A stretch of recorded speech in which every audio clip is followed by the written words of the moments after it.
Hello champions, कैसे हो आप सब। So this video is going to be very important for the people जिनको स्टैट्यूटरी ऑडिट के डोमेन में आर्टिकलशिप करनी है। मैंने आपको अपने लास्ट वीडियो में जो कि था how to apply for articleship, उसके अंदर बताया था that you need to choose कि आप कौन से डोमेन में जाना चाहते हो। तो अगर आपने डिसाइड कर लिया कि आप स्टैट्यूटरी ऑडिट में जाना चाहते हो, so you need to start your preparation for the interviews. So मेरा जो इंटरव्यू था ग्रैंड थॉर्टन का, चाहे जिसका भी, अभी I am working in Grant Thornton, basically Walker Chandiok and company LLP के अंदर आप काम कर रहे होगे अगर आप स्टैट्यूटरी ऑडिट में जाओगे। तो उधर में क्या क्वेश्चंस पूछी गई थी वो मैं आपके साथ शेयर करूंगी। दूसरे फॉर्म्स में से क्या क्वेश्चंस पूछी गई थी वो भी शेयर करूंगी। मेरे फ्रेंड्स से क्या पूछी गई थी और जनरली क्या क्वेश्चंस आते हैं, कैसे मैंने प्रिपरेशन की, everything I am going to share. And this video is specifically for the people जिनको स्टैट्यूटरी ऑडिट में जाना है, right. So let's start with the video. So must asked topics जो हैं उनमें पहला होता है accounting standards and standards on auditing. So accounting standards के अंदर में बहुत सारे स्टैंडर्ड्स हैं। अभी जो न्यू सिलेबस आया है उसके अंदर में तो और बढ़ गए हैं स्टैंडर्ड्स, और अगर आप ओल्ड स्कीम में हो तो न्यू स्कीम वाले स्टैंडर्ड्स भी प्लीज देख लेना, because interviewer can ask anything. तो वहां से आपको प्रिपरेशन करनी होगी। Most importantly I will tell you कि पढ़ना क्या है स्टैंडर्ड्स के अंदर। स्टैंडर्ड्स में ना कुछ फॉर एग्जांपल रेवेन्यू रिकॉग्निशन है, उसके अंदर बताया कि सर्विस की कैसे रेवेन्यू रिकॉग्नाइज होती है, गुड्स की कैसे होती है। तो ऐसे करके आपसे क्वेश्चन पूछा जाएगा। या इन्वेंट्री वैल्यू कैसे होती है, NRV है तो NRV होता क्या है, NRV के बीच में डिफरेंस और फेयर वैल्यू के बीच में डिफरेंस क्या होता है। So all these deep questions can even be asked, so you need to be prepared with that. So accounting standards आपने करने हैं सारे।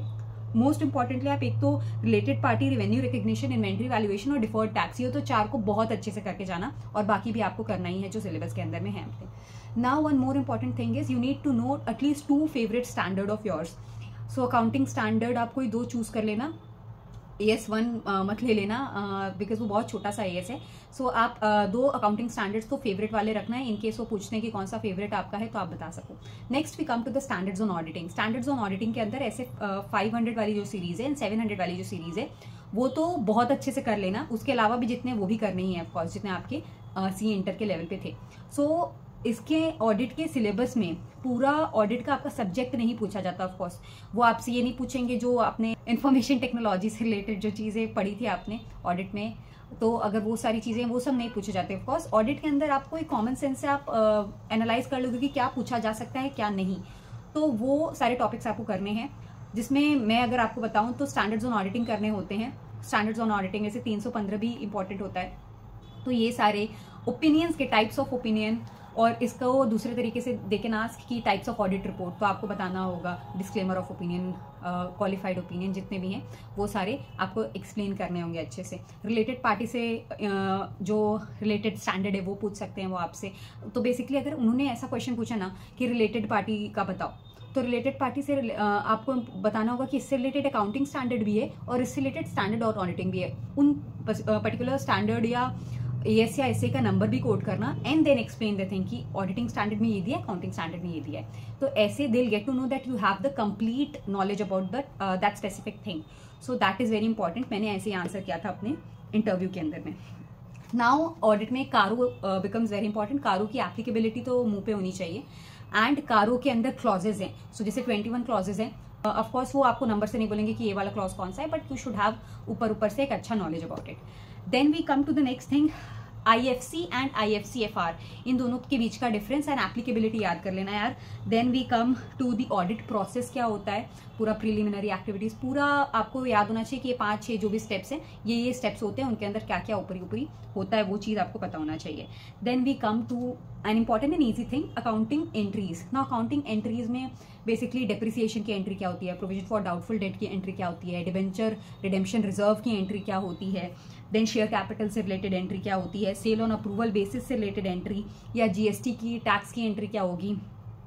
ये सारे क्वेश्चंस पूछे जाते हैं। SS कोठारी का भी मैंने इंटरव्यू दे रखा था, सबसे पहले उसी का दिया था। तो SS कोठारी में आपसे ESOP की भी एंट्री वो मेरे से पूछी गई थी। सो यू कैन सी कि किस एक्सटेंट का भी क्वेश्चन पूछा जा सकता है। तो आपको एक तरीके से ना अपना अकाउंट्स का जो सिलेबस है उसमें जो एंट्रीज आपने पढ़ी हुई हैं, चाहे वो फाउंडेशन लेवल पे हो चाहे इंटर लेवल पे, वो आपको पता होना चाहिए। बहुत डीप में of course they won't go, but basic entries तो आपको आनी ही चाहिए। Then we come to the most important topic, assertions.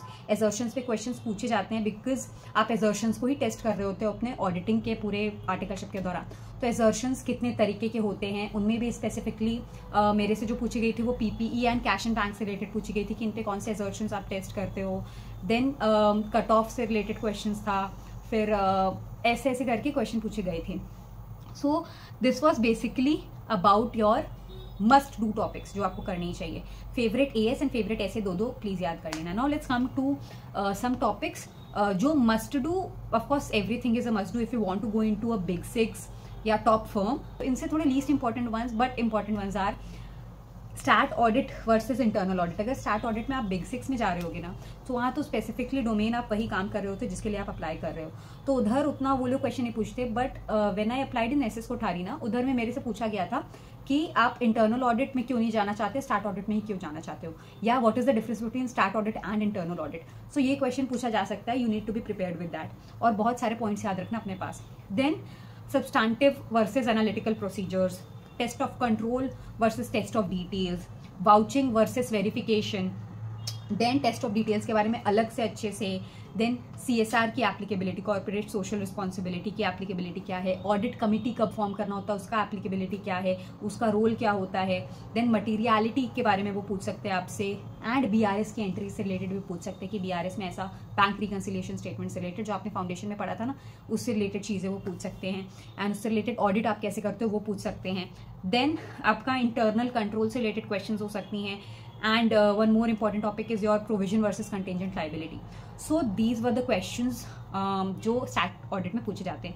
Now mid size firms जो होती हैं ना, वो सिर्फ स्टैट ऑडिट से ही रिलेटेड क्वेश्चन नहीं पूछती हैं, वो आपसे टैक्स रिलेटेड क्वेश्चंस भी पूछती हैं, बिकॉज उनके भी पास सिर्फ स्टैट ऑडिट के क्लाइंट्स नहीं होते. अगर उनके पास अभी ऑडिट के क्लाइंट्स नहीं है तो वो आपको टैक्स में भी एलोकेट कर सकती हैं.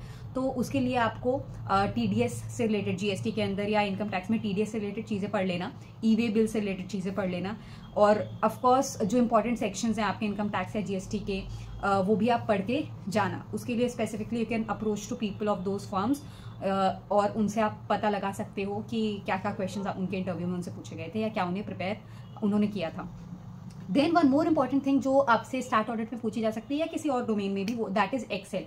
एक्सेल के अंदर में मेरे से जो पूछी गई थी, दोज वर पिवट टेबल, और आपका टाइम वैल्यू ऑफ मनी से related questions, fair value, present value, macro function, और MS वर्ड का जो ईमेल रेफरेंसिंग होता है वो ये पूछा गया था. वी लुकअप, H लुकअप मेरे कुछ फ्रेंड से पूछा गया था, वो भी प्रिपेयर कर लेना. और बेसिक एक्सेल की जो चीज़ें हैं वो तो पता होनी चाहिए. देन ये सारी जितने भी मैंने टॉपिक्स बताए हैं वो आपको प्रिपेयर करके रखनी है. इनके अलावा आपके पास टाइम है, और पढ़ो. जितना अच्छा नॉलेज रहेगा उतना अच्छा आप एक्सप्रेस कर पाओगे. That you are deserving, and आपको मिलनी चाहिए वो articleship. So this was all about this video. अभी इस समय मैं लिंक्डइन के ऊपर बहुत एक्टिव हूँ, मैं रिपोस्ट कर रही हूँ जितनी भी अपॉर्चुनिटीज़ आ रही हैं आर्टिकलशिप से रिलेटेड. सो आप मुझे वहाँ फॉलो कर सकते हो, आपको पता चल जाएगा कौन कौन सी अपॉर्चुनिटीज़ आ रही है और आप अप्लाई कर सकते हो. मेरे को भी लिंक्डइन से ही मिली थी मेरी आर्टिकलशिप, तो you can rely on that. और मैंने बहुत सारी वीडियोस बनाई हैं, how to apply for articleship, then how to make your resume, which is very important because वहीं से शॉर्टलिस्ट होगा तो आप इंटरव्यू के लिए नेक्स्ट आओगे. And the third one your LinkedIn, कैसे उसको ऑप्टिमाइज करना है, कैसे प्रोफाइल बिल्ड करना है. और अपकमिंग बहुत सारी वीडियोस आएंगी related to the general questions जो इंटरव्यू में पूछे जाते हैं, and shorts also related to that. वो सारे चेकआउट कर लेना, लिंक्डइन पे फॉलो कर लेना. If you want to ask any query, आप टेलीग्राम पे भी मुझे मैसेज कर सकते हो, उसकी ID डिस्क्रिप्शन में है. And I will see you in the next video. तब तक कीप वर्किंग हार्ड. बाय.